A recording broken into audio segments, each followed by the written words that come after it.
반갑습니다. 매지친 수경쌤입니다. 여러분들 앞으로 모의고사 굉장히 많이 보게 될 텐데요.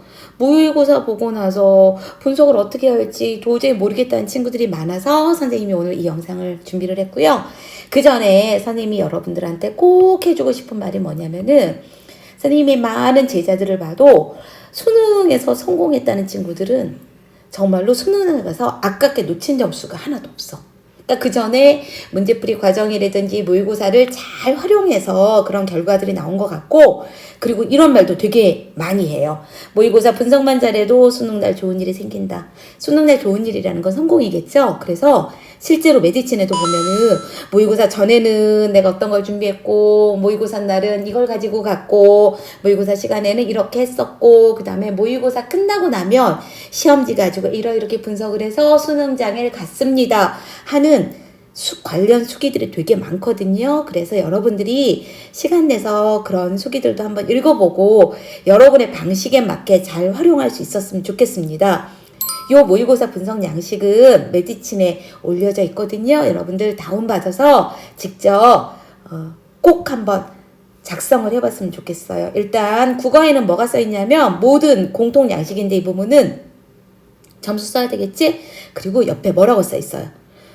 날린 점수. 이거 알지 그지? 내가 어떻게 왜 그런 미친 짓을 했는지 모르겠을 때도 있고, 정말 맨날 잘하는 실수를 한 경우도 있고, 그 다음에 왜 그런지 모르겠는데 쉬운 문항을 틀린 경우도 있거든. 그런데 이런 것들이 고쳐지지 않고 수능에 가잖아요. 그러면은 표정 점수 막 0.0, 1점, 그 다음에 소수 둘째 자리의 점수 차이로도 정시합불이 갈리기도 하고, 뭐 최저는 말할 것도 없지. 그래서 여러분들이 올해 공부하면서 내가 어떻게 해서든지 아는 거는 절대 안 틀리고 단 1점도 뺏기지 않겠다라는 각오로 공부를 하고 모의고사를 잘 활용을 한다면 아마 여러분들 틀림없이 수능날 성공할 수 있을 거예요.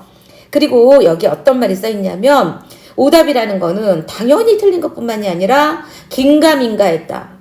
맞춘 문제, 그 다음에 찍어서 맞은 문제들도 있죠. 그 다음에 그게 정답인지 확신을 못하고 다른 게 정답이 아닌 것 같아서 골랐던 선지들도 있거든요. 그래서 그런 것들에 대해서 여러분들이 다 반드시 분석을 해야 되고, 그 다음에 여기 뭐라고 그랬었냐면은, 있잖아, 알긴 아는데 이상하게 시험에서는 너무 긴장을 한다든지, 그 다음에 뭐 머리가 잘 안 돌아서 엉뚱한 짓을 한 경우들이 되게 많이 있거든요. 그래서 혹시 가능하다면 내가 시험 치를 때 왜 그렇게 했는지 기억을 최대한으로 떠올려서 써보는 것들이 되게 좋아요.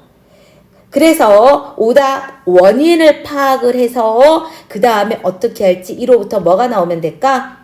그렇지, 대책이 나오면 되겠죠. 이런 것들 찾는 도구로 모의고사를 활용하면 될 것 같아요. 그래서 문항번호 쓰고 내가 왜 그 답을 골랐었는지 이런 것들 쓰면 좋겠고요. 특히 그리고 국어 같은 경우는 선생님이 여러분들한테 추천해주고 싶은 거는 뭐가 있냐면, 모의고사를 보고 나면 각 사이트에서 1번 선지를 고른 친구들은 몇 프로고 2번은 몇 프로고 이 중에서 오답률이 꽤 높은데, 나는 맞았지만 다른 친구들이 많이 골랐던 오답 선지 있죠.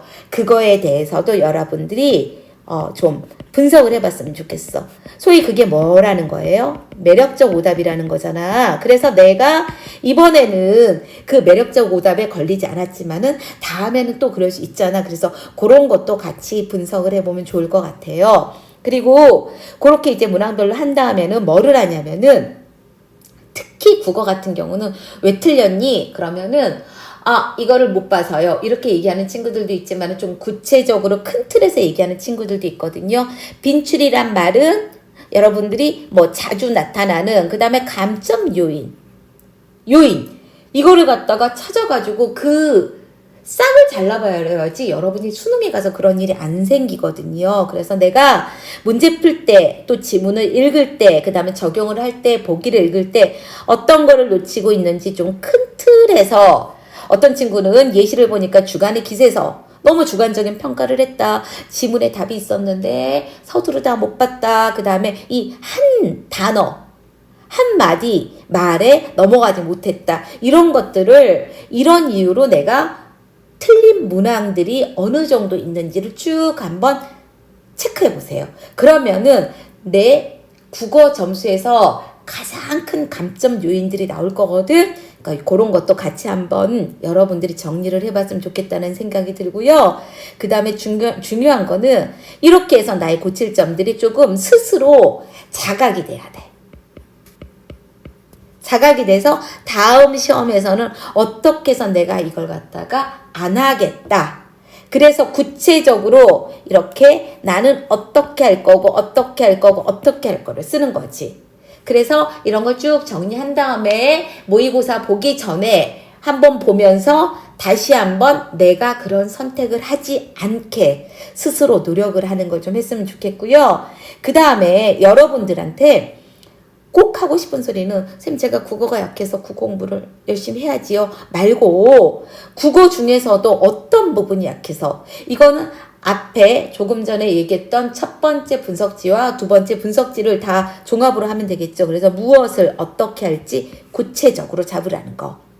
그래서 그냥 독서 공부해야 돼요. EBS 문학을 챙겨야 돼요. 언어 강의 들어야죠. 이렇게 말고 독서 중에서도 어떤 파트가 약해서 언어에서 어떤 부분, 화작에서 어떤 유형, 문학에서 뭐 현대시에서 어떤 부분, 고전에서 어떤 부분. 그래서 여러분들이 구체적으로 어떤 강의를 통해서 어떤 교재를 통해서 어떻게 시간을 안배해서 공부할지에 대해서도 좀 구체적인 계획이 나오고 그게 그대로 실천이 돼야 된다라는 국어 얘기를 할 때 선생님이 가장 강조하는 것들은 뭐냐면 제일 중요한 거 날마다 해라. 그 시간이 아주 많지 않아도 괜찮아. 왜 그러냐면 이것을 통해서 국어는 뭐가 생겨야 되냐면 근육이 생겨야 돼. 그래서 아침 시간에 여러분들이 독서 한 2지문 정도 학교 일찍 가서 분석하는 걸 꼭 좀 했으면 좋겠어. 그래서 6평날도 나는 다른 날과 마찬가지로 국어 독서 지문 분석하다가 6평을 맞이하면 되는 거고 9평을 맞이하면 되는 거고 수능을 맞이하면 되는 거잖아요. 그래서 시간이 길지 않아도 된다. 시험 보고 큰일 났다. 위기감 느껴가지고 갑자기 하다가 안 하고 그러지 말고 뭐 주간지 같은 걸 활용하든 아니면 자기가 매산비가 됐든 아니면 기출 지문 분석을 하든 꼭 했으면 좋겠고요. 그 다음에 물론 시기에 따라서 조금 틀리긴 하지만은 문풀보다는 분석에 좀 초점을 주고요. 분석이나 적용 연습을. 그 다음에 사설보다는 좀 기출에. 당연히 사설도 많이 연습을 해야지. 하지만은 6평 이전까지는 기출에 좀 신경을 써서 평가원에 표현 형식, 그 다음에 문제를 출제하는 지문 구성 방식. 그걸 연습을 많이 한 다음에 하반기에는 사설을 통해서 적용하는 연습을 좀 많이 했으면 좋겠고요. 그 다음에 이 말은 무슨 말이냐면은 생각을 해봐요. 선택 파트가 있고 그 다음에 문학 파트가 있고 그 다음에 독서 파트가 있죠. 여러분 모두 알지? 가장 많은 감점이 오는 부분들은 대부분 독서예요. 독서에서 1지문이나 2지문 정도. 그럼 이건 결국은 수능에서 킬러의 역할을 한다는 거지. 그러면 기본적인 점수 확보는 어디서 해야 돼? 그렇기 때문에 여러분들이 독서에서 지금 감점이 좀 된다고 하더라도 독서 위주의 학습만 하는 것이 아니라 내가 선택하고 문학은 틀리지 않고 독서를 풀 시간을 세이브한다라는 생각으로 이 부분에 대한 학습 시간 확보도 돼야 된다라는 거. 그 다음에 국어 어때? 여러분 한다고 되게 열심히 하는데 반응, 실력이 느는 것 같은 생각이 안 들어서 되게 지칠 때 많죠. 그래서 국어는 진짜로 집요하고 견뎌야 돼. 그래서 정말 무서운 게 국어가 실력이 떨어져가지고 점수가 수능 가서 팍 갑자기 떨어지는 경우가 있어. 왜냐하면 안 해도 그닥 떨어지는 느낌도 안 오고 해도 막 내가 점수가 세이브되는 느낌이 안 나기 때문에 이렇게 꾸준하게 끌고 가기가 되게 힘들거든요. 그런데 국어는 무조건 그렇게 하지 않으면 절대 반응이 안 오기 때문에 여러분들이 이런 것들, 그러니까 모의고사 분석을 통해서 자기 학습 방향성을 잡고 요런 실천을 하면은 아마 지금은 원하는 점수가 안 나오더라도 앞으로는 꼭 원하는 점수에 여러분들이 가 있을 거니까 국어 지치지 말고 꾸준히 꼭 해보세요. 그 다음 수학 갈게요. 수학은 오답 워닝 분석과 더불어서 요거 볼게. 내가 틀리거나 겨우 맞춘 것들. 겨우 맞췄다라는 의미는 뭐냐면 이렇게 돌아가는 거지. 막 돌아서. 그러니까 예를 들어서 어떤 친구는 딱 3줄로 풀었는데 나는 6줄로 풀었다. 그러면은 이 6줄로 푼 친구는 3줄로 푼 친구에 비해서 어떤 문제가 있을 수 있냐면 여러분들은 대부분 전부 다 뭐만 얘기해? 시간 얘기만 하거든. 당연하지. 그런데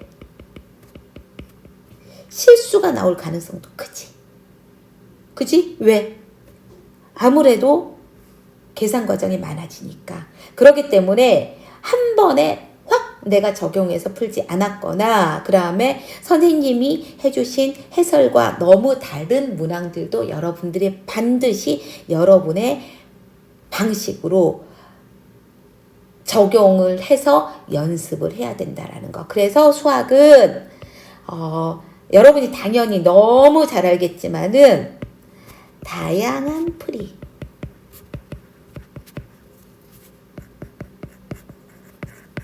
관심을 가져야 된다는 것도 꼭 좀 기억했으면 좋겠습니다. 그 다음에 구체적으로 어느 부분에서 문제가 발생을 했는지 찾아보기 좋은 거는 어떻게 하면 되냐면은 여러분들이 돌고 돌아서 풀었던 문제들, 한 번에 적용이 안 됐던 문제들, 그 다음에 틀렸던 문제들의 단원을 한번 써보세요. 단원을. 그리고 단원까지.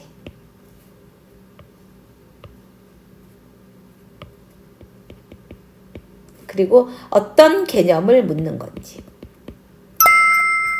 요거에 관해서도 메디친의 기출 분석에 관해서 그 다음에 3월 학평에서 어떤 개념이 쓰였는지를 확 정리해 놓은 멘토의 글이 있으니까 그걸 참고하면 좋을 것 같고요. 그 다음에 오답 이유 이렇게 딱 보면은 내가 그걸 생각을 못했어. 그래서 틀렸어. 이렇게 하지 말고 이렇게 좀 내가 시험 시간에 어떻게 풀었었는지 조금 한번 사고 과정을 쭉 정리해 보는 게 필요해요. 내가 그래서 왜 그것을 떠올리지 못하고 왜 그렇게 돌아서 풀었고 왜 거기에서 그런 조건을 누락시켰는지 이런 것들을 한번 오답 이후에 같이 써봤으면 좋겠고요. 그 다음에 또 여기서 나오는 게 뭐가 있어? 그래서 나는요 여기서 어떤 걸 얻었어요. 그래서 이걸 어떻게 점수로 확보하기 위해서 그럼 이제 2장으로 넘어가 보겠습니다. 어떤 향후 학습 계획을 가지고 구체적인 노력을 할 것인지. 그리고 그렇게 단원 같은 걸 쭉 써보잖아요. 그러면은 내가 어느 파트에서 빈출 나왔었지? 감점. 그 다음 이건 뭐야? 이유가 있었는지 나올 거거든. 선생님 이걸 잘못 썼더니 미유가 됐어. 이유가 나올 거거든. 그걸 가지고. 그런데 내가 막연히 어떤 부분은 공부가 잘 안 돼서 좀 약점이 있어. 그 다음에 그 부분을 해도 안 됐어. 이렇게 알고 있었던 것도 있지만은 시험을 통해서 새롭게 발견된 부분이 있거든. 그걸 제대로 다 끄집어내가지고 제대로 정리해서 개념도 정리하고 적용 연습을 해보고 다양한 문제들을 푸는 그런 연습들이 되는 거. 그래서 내가 그 연습을 무엇을 할 건지를 모의고사를 통해서 뽑아내면 되는 거예요. 그래서 내가 다음 시험에 이것들을 갖다가 어떤 식으로 한번 고쳐서 틀리지 않겠다. 이렇게 해서 목표가 생겨야 되겠죠. 그리고 이런 경험 다 했을 거예요, 여러분들. 이상하게 비슷한 실수하고 착각이 반복되지. 근데 이거는 그냥 알고만 있어서는 절대 안 고쳐지거든. 그래서 이런 것들 여러분들이 적극적으로 좀 기록을 남겼으면 좋겠어요. 선생님이 가르쳤던 지도했던 제도들은 이런 걸 갖다가 이제 실수한 거를 모아놓는 친구들도 있고요. 그 다음에 실수보다기는 너무 쉬운 건데 뻘짓했다고 그러지 엉뚱한 짓을 한 걸 좀 모아놓는 친구들도 있고, 그 다음에 발상 노트. 수시로 시간이 될 때마다 보는 것들이 되게 중요하거든. 그래서 익숙해지는 게 되게 중요하기 때문에 그냥 자연스럽게 고쳐지겠지 그렇게 생각하지 말고 여러분들이 저렇게 기록으로 좀 남겨봤으면 좋겠어요. 그리고 마찬가지로 국어에서 말했던 것처럼 그냥 해야지 뭐가 약해 말고 좀 구체적으로 계획을 세워보세요. 그리고 특히 문제를 통해서 해결할 수 있는 것. 당연히 수학은 많은 문제를 풀어보는 거, 낯선 문제를 풀어보는 건 너무너무 중요하지만은 그 문제를 풀 수 있고 특히 다양한 여러 개의 개념을 혼용해서 문제를 내기도 하고, 그 다음에 개념과 개념 간의 연결고리가 강해야지 풀 수 있는 문제들이 있잖아요. 그래서 여러분이 지금 어떤 문제에서 문제가 발생이 되잖아. 그러면은 반드시 이 개념 부분에서도 문제가 생길 수도 있어요. 그래서 그런 부분들은 선생님이나 뭐 과외 선생님, 그 다음에 멘토들의 도움을 받아서 꼭 보완하고 가야 된다라는 거를. 그래서 만점받은 학생들 수기에서도 가장 많이 나오는 말이 개념이거든요. 그래서 꼭 그렇게 같이 챙겨줬으면 좋겠어요. 그 다음에 이제 영어 같은 경우는 영어 잘 봤어요? 영어는 선생님이 여러분들한테 제일 하고 싶은 거는 제발 공부 좀 해라. 제발 공부 좀 해라. 이거 꼭 기억해요. 있잖아. 뒤로 갈수록 영어 공부하려면은 되게 시간이 아까워. 그래서 시간이 없어도 지금 시간 확보해서 공부를 해야 된다라는 거.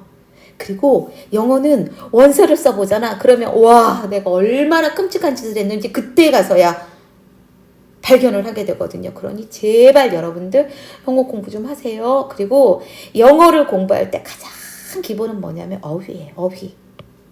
특히 3등급에서 해먹는 친구들, 가리 친구들은 점수 확보의 기본은 어휘라는 거. 제대로 외우라는 건 뭐냐면은 그냥 마지못해 외우라는 거 외우는 거 말고 그 예문에 있는 어휘, 그 다음에 다이어들 요즘 되게 중요하잖아요. 1번에 있는 단어만 갖고서는 해석이 엉뚱하게 되는 경우들이 되게 많거든. 그래서 그것까지. 그 다음에 자주 외워야지. 뜨문뜨문 몰아쳐서 외우지 말라는 거.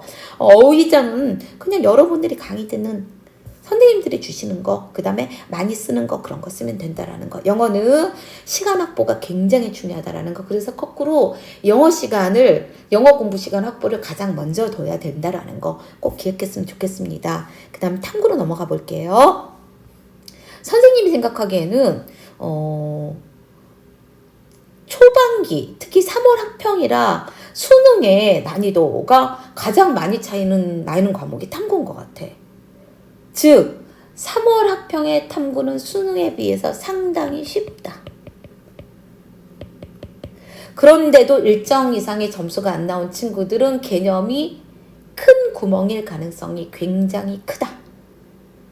그리고 여러분들한테 꼭 해주고 싶은 소리, 이거는 수능을 본 선배들한테 물어보면 이 말 되게 많이 할 거거든요. 누력 대비 가장 정직한 과목이야. 그리고 한 16문제에서 17문제까지는 그래도 일정 정도 시간을 투자하면 점수가 쭉 올라가거든. 근데 이 이후에 세 문항 정도는 정말로 많은 노력들을 해야 되기 때문에 두세 문항을 맞추는데 5개월 이상의 노력을 해야 될 수도 있어요. 그러니 여러분들이 6편까지는 최소 16문항에서 17문항은 맞춘다는 각오로 탐구 공부를 좀 했으면 좋겠고요.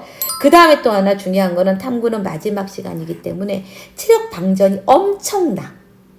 그래서 여러분이 이만하면 됐다 싶어서 그 정도 100% 정도로 준비해 갖고 가면은 절대로 그만큼의 효과가 나올 수가 없기 때문에 최소 150%는 준비해 갖고 가야지 수능날 여러분들이 기대하는 점수가 나올 수 있다는 걸 꼭 기억했으면 좋겠고요. 그 다음에 특히 탐구는 출제 대단원과 소단원명 써보라는 거.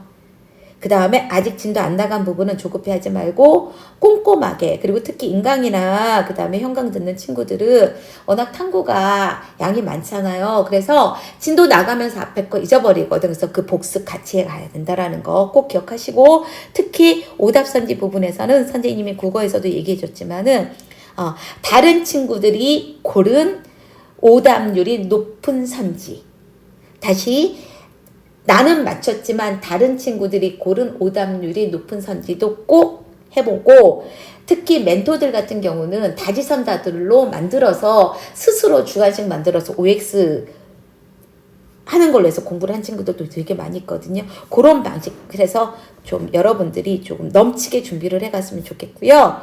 그 다음에 여기서는 탐구에서 되게 중요한 건 뭐냐면, 선생님이 이런 표현을 한번 써볼게요. 탐구는 어떤 한 선지가 나오고 개념이 나오고 문제가 나오잖아. 그럼 거기에서 관련 있는 것을 꼬리에 꼬리를